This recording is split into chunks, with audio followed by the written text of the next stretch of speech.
ನಮಸ್ತೆ. TV 24 news ವಾಹಿನಿಗೆ ಸ್ವಾಗತ. ಸಿರುಗುಪ್ಪ ನಗರದ ಶಿಶು ಅಭಿವೃದ್ಧಿ ಯೋಜನಾಧಿಕಾರಿ ಕಚೇರಿಯಲ್ಲಿ ತಾಲೂಕು ಕಾನೂನು ಸೇವೆಗಳ ಸಮಿತಿ, ವಕೀಲರ ಸಂಘ, ಮಹಿಳಾ ಮತ್ತು ಮಕ್ಕಳ ಅಭಿವೃದ್ಧಿ ಇಲಾಖೆ ಹಾಗೂ ನಗರಸಭೆ ಸಹಯೋಗದಲ್ಲಿ ನಡೆದ ಅಂತಾರಾಷ್ಟ್ರೀಯ ಮಹಿಳಾ ದಿನಾಚರಣೆ ಹಾಗೂ ವಿಶ್ವ ಗ್ರಾಹಕರ ದಿನಾಚರಣೆ ಕಾರ್ಯಕ್ರಮವನ್ನು ಜೆಎಂಎಫ್ಸಿ ಪ್ರಭಾರಿ ನ್ಯಾಯಾಧೀಶರು ಆದ ಈರಪ್ಪ ಢವಳೇಶ್ವರ್ ಅವರು ಉದ್ಘಾಟಿಸಿದರು. ನಂತರ ಮಾತನಾಡಿ, ಮಹಿಳೆಯರು ಕುಟುಂಬದ ನಿರ್ವಹಣೆಯಲ್ಲಿ ತ್ಯಾಗ ಮನೋಭಾವದಿಂದ ನಿರ್ವಹಿಸುತ್ತಾ ಬಂದಿದ್ದು, ನಾವೆಲ್ಲರೂ ಕೂಡ ಅವರ ತ್ಯಾಗವನ್ನ ಮನಗಂಡು ಗೌರವಿಸಬೇಕಾಗಿದೆ. ಗ್ರಾಹಕರು ತಮಗೆ ಕುಂದು ಕೊರತೆಗಳು ಇದ್ರೆ ಗ್ರಾಹಕರ ನ್ಯಾಯಾಲಯದಲ್ಲಿ ಪ್ರಕರಣ ದಾಖಲಿಸಿ ಪರಿಹಾರ ಕಂಡುಕೊಳ್ಳಬಹುದಾಗಿದೆ ಎಂದಿದ್ದಾರೆ. 1983 ಮಾರ್ಚ್ 15ರಂದು ವಿಶ್ವ ಗ್ರಾಹಕರ ದಿನಾಚರಣೆಯನ್ನು ಆಚರಿಸುತ್ತಾ ಬರಲಾಗಿದೆ. ಗ್ರಾಹಕರಂದ್ರೆ ವ್ಯವಹಾರದಲ್ಲಿ ಭಾಗಿಯಾಗುವವರಾಗಿದ್ದು, ಕೊಳ್ಳುವ ಮತ್ತು ಮಾರುವವರ ಮಧ್ಯೆ ಸಮಸ್ಯೆ ಉಂಟಾದಲ್ಲಿ ಕೋರ್ಟ್ನಲ್ಲಿ ದಾವೆ ಹೂಡಿ ಪರಿಹರಿಸಿಕೊಳ್ಳಬಹುದಾಗಿದೆ ಎಂದಿದ್ದಾರೆ. ಇನ್ನು ಜಂಟಿ ಕಾರ್ಯದರ್ಶಿ ಮಂಗಳ ಅವರು ಮಾತನಾಡಿ, ಮಹಿಳೆಯರ ಸಂರಕ್ಷಣೆಗಾಗಿ ಹಲವಾರು ಕಾನೂನುಗಳು ಇದೆ, ಆದರೆ ದುರುಪಯೋಗ ಮಾಡಿಕೊಳ್ಳಬಾರದು. ಕುಟುಂಬದಲ್ಲಿನ ಪರಿಸ್ಥಿತಿಯನ್ನ ಕಂಡುಕೊಂಡು ಹಕ್ಕು ಚಲಾಯಿಸುವುದು ಉತ್ತಮ ಎಂದಿದ್ದಾರೆ. ವಕೀಲರು ಆದ ಸ್ವರೋಜ ಅವರು ಮಾತನಾಡಿ, ಪೋಷಕರು ಹೆಣ್ಣು ಗಂಡೆಂಬ ಭೇದ ಭಾವ ತೋರದೆ ಬಾಲ್ಯದಿಂದಲೇ ಮಕ್ಕಳ ನಡತೆ, ಸಮಾಜದಲ್ಲಿ ಅವರ ಪಾತ್ರದ ಬಗ್ಗೆ ತಿಳಿಸುವಂತಹ ಕಾರ್ಯ ಮಾಡಬೇಕಾಗಿದೆ ಎಂದಿದ್ದಾರೆ. ಅಂತಾರಾಷ್ಟ್ರೀಯ ಮಹಿಳಾ ದಿನಾಚರಣೆಯನ್ನ ಮಾರ್ಚ್ 8ರಂದು ಪ್ರತಿ ವರ್ಷ ಆಚರಣೆ ಮಾಡುತ್ತಾ ಬಂದಿರುತ್ತದೆ. ಈ ಒಂದು ಅಂತಾರಾಷ್ಟ್ರೀಯ ಮಹಿಳಾ ದಿನಾಚರಣೆಯನ್ನು ಮಾಡುವಂತಹ ಉದ್ದೇಶ ಏನೆಂದರೆ, ಪ್ರತಿಯೊಬ್ಬ ಮಹಿಳೆಯರು ಇವತ್ತಿನ ದೇಶಾದ್ಯಂತ ಪ್ರತಿಯೊಂದು ಕ್ಷೇತ್ರಗಳಲ್ಲಿ ಕೂಡ ತಮ್ಮ ಸಾಧನೆಗಳನ್ನು ಪ್ರತಿಯೊಂದರಲ್ಲೂ ಕೂಡ ಅವರು ಮುಂಚೂಣಿಯಲ್ಲಿದ್ದಾರೆ. ಅವರ ಒಂದು ಸಾಧನೆಯನ್ನು ಪ್ರತಿಯೊಬ್ಬರಲ್ಲೂ ಕೂಡ ಮೂಡಿಸಿ, ಅದೇ ರೀತಿಯಾಗಿ ಪ್ರತಿಯೊಬ್ಬ ಮಹಿಳೆಯರು ಕೂಡ ತಮ್ಮ ಒಂದು ವೃತ್ತಿಯಲ್ಲಿ ಇರಬಹುದು ಅಥವಾ ಪ್ರತಿಯೊಂದು ಕ್ಷೇತ್ರಗಳಲ್ಲಿ ಕೂಡ ತಾವು ಕೂಡ ಮುಂದೆ ಬರಬೇಕು ಅನ್ನುವಂಥ ಒಂದು ಉದ್ದೇಶವನ್ನು ಇಟ್ಟುಕೊಂಡು ಈ ಒಂದು ಕಾರ್ಯಕ್ರಮವನ್ನು ಪ್ರತಿ ವರ್ಷ ಮಾರ್ಚ್ 8ರಂದು ಆಚರಿಸುತ್ತಾ ಬಂದಿರುತ್ತೇವೆ. ಸರಿಯಾದ ರೀತಿಯಲ್ಲಿ ತಮ್ಮ ಕರ್ತವ್ಯವನ್ನು ನಿಭಾಯಿಸಿ ಬಂದಿರುತ್ತಾರೆ. ನಾವು ಪ್ರತಿಯೊಬ್ಬರು ಹೇಳ್ಬೇಕಂದ್ರೆ, ಮಹಿಳೆಯರಷ್ಟು ತ್ಯಾಗ ಭಾವನೆ ಯಾರಲ್ಲಿ ಕೂಡ ನಮ್ಗೆ ಕಾಣಕ್ಕೆ ಸಾಧ್ಯ ಇಲ್ಲ.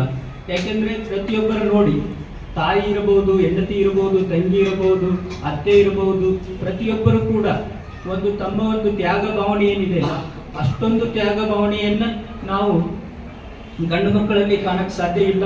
ಅದೇ ರೀತಿಯಾಗಿ ಅವರು ಒಂದು ತಂದೆ ಇರಬಹುದು, ತಾಯಿ ಇರಬಹುದು, ಪ್ರತಿಯೊಬ್ಬರನ್ನು ಕೂಡ ನಿಭಾಯಿಸುತ್ತಾ ಅಥವಾ ಅವರು ಯೋಗಕ್ಷೇಮಗಳನ್ನು ನೋಡುತ್ತಾ ಬಂದಿರುತ್ತಾರೆ.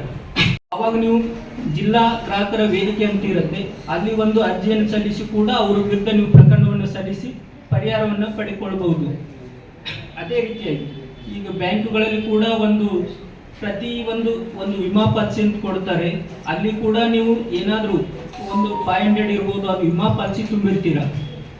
ಆ ಥರ ವಿಮಾ ಪಾಲಿಸಿ ತುಂಬಿದ ಒಳಗೆ ಯಾರಾದರೂ ಅಪಘಾತದಲ್ಲಿ ಇರಬಹುದು ಅಥವಾ ಯಾವುದೇ ರೀತಿಯಲ್ಲಿ ಏನಾದ್ರು ಅಪಘಾತಕ್ಕೆ ಒಳಗಾದ ನಿಮಗೊಂದು ಅಶ್ಯೂರ್ಡ್ ಅಮೌಂಟ್ ಅಂತ ಇರುತ್ತೆ. ಆ ಥರ ಅವ್ರು ಕೊಡದೇ ಇದ್ದಾಗ ಕೂಡ ನೀವು ಗ್ರಾಹಕರ ವೇದಿಕೆ ಹೋಗಿ ಅಲ್ಲಿ ಅವ್ರ ವಿರುದ್ಧ ಪ್ರಕರಣ ದಾಖಲಿಸಿ ಪರಿಹಾರ ಪಡ್ಕೊಳ್ಬಹುದು. ಅದೇ ರೀತಿಯಾಗಿ ರಾಜ್ಯ ಗ್ರಾಹಕರ ಒಂದು ವೇದಿಕೆ ಅಂತ ಇರುತ್ತೆ ಮತ್ತು ಮಾನ್ಯ ಸರ್ವೋಚ್ಚ ನ್ಯಾಯಾಲಯದಲ್ಲಿ ಕೂಡ ಒಂದು ವೇದಿಕೆ ಇರುತ್ತೆ. ಹಾಗಾಗಿ ಈ ರೀತಿಯಾಗಿ ತಾವು ತಮ್ಮ ಏನಾದರೂ ಕುಂದುಕೊರತೆಗಳಿದ್ರೆ ಪ್ರಕರಣ ದಾಖಲಿಸಿ ಪರಿಹಾರಗಳನ್ನು ಪಡ್ಕೋ. ತುಂಬಾ ಕಾನೂನುಗಳಿದ್ದಾವೆ ನಮ್ಮನ್ನು ನಾವು ಸಂರಕ್ಷಿಸಿಕೊಳ್ತಕ್ಕಂಥ ಒಂದು ಅಂಶಕ್ಕೆ. ಈ ಒಂದು ಸುದಿನದಿಂದ ಅದನ್ನ ನಾವು ತಪ್ಪು ಬಳಕೆ ಮಾಡ್ಕೋಬಾರ್ದು ಅಂತ ನನ್ನ ವಿನಂತಿ. ಹೇಗಾಗಿದೆ ಅಂದ್ರೆ, ಮಹಿಳೆಯರು ಕೋರ್ಟಿಗೆ ಬಂದ್ರೆ ಅದು ನಿಯತ್ತಾಗಿ ಮತ್ತು ನಾವು ನಮ್ಮ ಒಂದು ಹಕ್ಕು ಪಡೆಯಲಿಕ್ಕೆ ಬಂದಿದ್ದೀವಿ ಅಂತ ಒಂದು ನೈಜತೆ ಮತ್ತು ಅದರ ಸತ್ಯತೆ ಇಟ್ಕೊಂಡು ನೀವು ಮೆಟ್ಲು ಹತ್ತಬೇಕು. ತಪ್ಪು ಕಾನೂನುಗಳನ್ನು ಬಳಕೆ ಮಾಡದೆ ಇರ್ತಕ್ಕಂಥ ಒಂದು ಅಂಶ ನಮ್ಮದಾಗಿರ್ಬೇಕು. ಆಗಿದ್ದಾಗ ಮಾತ್ರ ನಾವು ಯಾವುದೊಂದು ಕಂಪ್ಲೇಂಟ್ ಅನ್ನು ಕೊಡ್ತೀವಿ ಅದು ಸ್ಟ್ಯಾಂಡ್ ಆಗ್ತಕ್ಕಂಥ ಒಂದು ಅಂಶವನ್ನು ನಾವು ಗಮನಿಸ್ಬೋದು. ನಮಗೆ ಹಕ್ಕುಗಳು ಇದೆ ಅಂತ ಹೇಳಿ ಅದನ್ನು ತಪ್ಪು ಬಳಕೆ ಮಾಡಿಕೊಂಡಾಗ ನಮಗೆ ಯಾವುದೇ ಹಕ್ಕಿನ ಒಂದು ಸದುಪಯೋಗ ಮಾಡಿಕೊಳ್ಳಿಕ್ಕೆ ಅವಕಾಶಗಳು ಇಲ್ಲದೆ ಹೋಗುತ್ತದೆ. ಅಣ್ಣ ತಮ್ಮ ಆಗಲಿ, ಅಪ್ಪ ಅಮ್ಮ ಆಗಲಿ, ಅವರು ನಮಗೆ ಭಾಗ ಕೊಡಲಿಕ್ಕೆ ಒಂದು ಅವಕಾಶಗಳು ಇದೆನಾ ಅಂತ ಒಂದು ಸಣ್ಣ ಆಲೋಚನೆ ಮಾಡಿ ಅದನ್ನು ನಾವು ಸದುಪಯೋಗ ಪಡ್ಕೋಬೇಕು. ಅವ್ರಿಗೆ ಅವಕಾಶಗಳನ್ನೇ ಇಲ್ಲ ಅಂದಾಗ ನಮ್ಮ ಒಂದು ಹಕ್ಕು ಪಡಿತಕ್ಕಂಥ ಒಂದು ಅಂಶ ಅಲ್ಲಿ ಮೊಟಕುಗೊಳಿಸಲಾಗುತ್ತದೆ. ಸೊ ಅವರಿಗೆ ನೋವು ಮಾಡ್ದಂಗೆ ನಮಗೆ ಅದರಲ್ಲಿ ಏನಾದರೂ ಭಾಗ ಸಿಗ್ತಕ್ಕಂಥ ಅವಕಾಶಗಳಿದ್ರೆ ಖಂಡಿತ ತಪ್ಪಲ್ಲ, ನಾವು ಆ ಒಂದು ಆಸ್ತಿಯಲ್ಲಿ ಭಾಗವನ್ನು ತೆಗೆದುಕೊಳ್ಬಹುದು. ಸೊ ಕಂಪ್ಲೇಂಟನ್ನು ದಾಖಲೆ ಮಾಡ್ಬೋದು. ಅದೇ ಏರಿಯಾ ಈ ಏರಿಯಾ ಅಂತ ಏನಿಲ್ಲ. ಆಮೇಲೆ ನಿಮ್ಮ ಒಂದು ಕಂಪ್ಲೇಂಟನ್ನು ವರ್ಗಾವಣೆ ಆಗ್ತಕ್ಕಂಥ ಒಂದು ಅಂಶವನ್ನು ಕಾಣ್ತೀವಿ. ಆದ್ದರಿಂದ ಯಾವ ಒಂದು ಸ್ಥಳದಲ್ಲಿ ಇರ್ತೀರೋ ಅಲ್ಲೇನೆ ನೀವು ಕಂಪ್ಲೇಂಟನ್ನು ದಾಖಲೆ ಮಾಡಲಿಕ್ಕೆ ಅವಕಾಶ ಇದೆ. ಇಷ್ಟು ಒಂದು ಚಿಕ್ಕ ಮಾಹಿತಿಯನ್ನು ಕೊಟ್ಟು ಹಾಗೂ ಗ್ರಾಹಕರ ದಿನಾಚರಣೆಯ ಶುಭಾಶಯಗಳು. ನಾನು ಫಸ್ಟ್ ಹೇಳೋದು ಮಹಿಳೆಯರ ಬಗ್ಗೆ ಆಗಲಿ ಪುರುಷರ ಬಗ್ಗೆ ಆಗಲಿ ಇಬ್ಬರದು ಕಂಪೇರ್ ಮಾಡಿ ಸಮಾನತೆ ಬಗ್ಗೆನೇ ಹೇಳ್ತೀನಿ. ಅದರಲ್ಲಿ ತಾರತಮ್ಯ ಏನು ಹೇಳಲ್ಲ. ಫಸ್ಟ್ ಬಾಲ್ಯ ವ್ಯವಸ್ಥೆ, ಯೌವನ ವ್ಯವಸ್ಥೆ ಹಾಗೂ ವೃದ್ಧಾಪ್ಯ ವ್ಯವಸ್ಥೆ ಇರುತ್ತೆ ನಮ್ಮ ಜೀವನದಲ್ಲಿ. ಆ 3 ವ್ಯವಸ್ಥೆಗಳಲ್ಲಿ ಫಸ್ಟ್ ನಾವು ಬಾಲ್ಯ ವ್ಯವಸ್ಥೆಯಲ್ಲಿ ಮಕ್ಕಳು ಯಾವ ಥರ ಬೆಳೀತವೆ, ಆ ಮಕ್ಕಳಿಗೆ ಸಂಸ್ಕಾರ ಯಾವ ಥರ ಇರುತ್ತೆ, ಅವು ಹುಟ್ಟಿದ ತಕ್ಷಣವೇ ಅವು ಬೆಳೀತಾ ಯಾವ ಥರ ಬೆಳಿಬೇಕು, ಯಾವ ಚಟಗಳಿಗೆ ಮಕ್ಕಳು ಯಾವ ಥರ ಬೆಳೀತಾ ಇದ್ದಾರೆ ಅವು ಮನೆಯಲ್ಲಿ ಗಮನಿಸ್ಬೇಕು. ಕೆಲವೊಂದು ಬೀಡಿ ಸೇದೋದು, ಸಿಗರೆಟ್ ಸೇದೋದು, ಈ ಹೆಣ್ಮಕ್ಳು ಹೊರಗಡೆ ಹೋದಾಗ ಯಾವ ಥರ ಇರ್ತಾರೆ, ಏನು ಕೆಲಸ ಮಾಡ್ತಾರೆ ಅದನ್ನು ಫಸ್ಟ್ ಗಮನದಲ್ಲಿ ಇಡಬೇಕು. ಇದನ್ನು ವಿಶ್ವ ಗ್ರಾಹಕರ ಅಂದ್ರೆ ಯಾರು? ಗ್ರಾಹಕರ ಅಂದ್ರೆ ಕೊಡುವ ಮತ್ತು ತೆಗೆದುಕೊಳ್ಳುವ ನಡುವೆ ನಡೀತಕ್ಕಂಥ ವ್ಯವಹಾರ. ಇದನ್ನ ಡಿಸೆಂಬರ್ 15 ಇದು ಮಾರ್ಚ್ 15ನೇ ತಾರೀಕು ವಿಶ್ವ ಗ್ರಾಹಕರ ದಿನಾಚರಣೆ ಆಚರಣೆ ಮಾಡಬೇಕಾಗಿತ್ತು.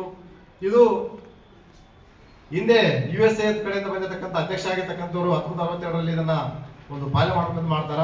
ಅದೇ ಭಾರತ ದೇಶದಲ್ಲಿ ವಿಶ್ವ ಗ್ರಾಹಕರ ದಿನಾಚರಣೆಯನ್ನ 1983 ಮಾರ್ಚ್ 15 ಆಚರಣೆ ಮಾಡಲೇಬೇಕಂತ ಕಂಡುಕೊಂಡಾಗ ವಿಶ್ವ ಗ್ರಾಹಕರು ಅಂದ್ರೆ ಯಾರು, ವಿಶ್ವಕ್ಕಾಗಿ ಯಾಕೆ ಮಾಡಬೇಕಾಗಿತ್ತು ಅಥವಾ ನಮ್ಮ ಭಾರತದಲ್ಲಿ ಯಾಕೆ ಮಾಡಬೇಕಾಗಿತ್ತು ಅದನ್ನು ವಿಶ್ವ ಗ್ರಾಹಕರ ದಿನಾಚರಣೆ ಅಂದ್ರೆ ಸಮಾಜದ ಅನ್ಯಾಯವಾಗಿರ್ತಕ್ಕಂಥವನ್ನ ಅನ್ಯಾಯಗಳು ಒಳಪಡಿಸೋದು ಅವತನ್ನ ಎತ್ತುಗೊಳಿಸೋಕ್ಕಾಗಿ ಅವತನ್ನ ಹೋಗಲಾಡಿಸೋದಕ್ಕಾಗಿ ವಿಶ್ವ ಗ್ರಾಹಕರ ದಿನಾಚರಣೆ ಆಚರಣೆ ಮಾಡ್ತಾ ಇದ್ದಾರೆ. ಅದೇ ರೀತಿಯಲ್ಲಿ ನಮ್ಮ ಯಾವುದಾದ್ರೂ ಗ್ರಾಹಕರು ಕೊಂಡುಕೊಳ್ಳುವಾಗ ఎవರಲ್ಲಿ ಅನ್ಯಾಯಗೊಳಗಾದಾಗ ಆ ಗ್ರಾಹಕರು ದಿನಾಚರಣೆ ಆಚರಣೆ ಮಾಡಿದಾಗ ಅದೇ ರೀತಿ ಗ್ರಾಹಕರ ಬಗ್ಗೆ ನಾವು ನ್ಯಾಯವನ್ನು ಗಳಿಸ್ಕೊಳ್ಬೇಕು.